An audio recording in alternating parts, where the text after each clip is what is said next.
They took him from me. Twice. Once to the school with the rods, candles, and the cross sticks. And again over the waters, back to the east from where we came. Where the sun rises and the raven goes.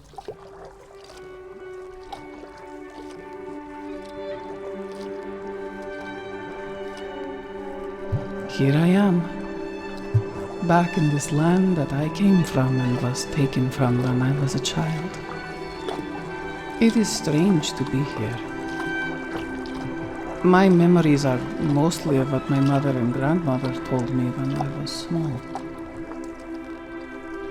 The story of this land. Raven was first.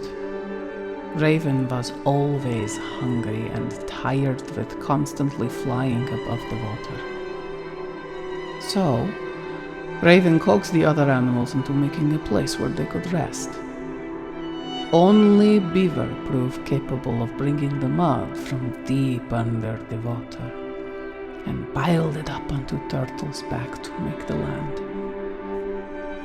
The island then grew and in time flourished. One day, Raven flew over the beach and spotted something different and intriguing. It was a strange pod on the shore. As Raven approached it, it unfolded into a tall, strange, long-limbed creature unlike anything Raven had ever seen. As Raven continued to observe it, the strange creature asked no one in particular, "What am I doing here?" Raven was perplexed by the question.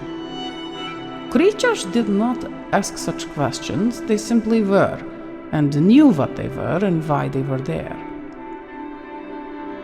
"You are here to be," said Raven to the creature. "Be what?" the creature asked, as he cocked its head to look at Raven. "To be yourself," Raven answered.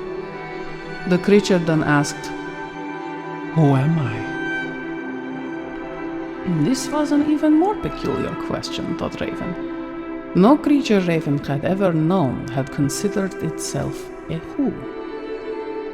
Raven felt a rush of guilt. Raven had to admit the other animals up till now had bored Raven.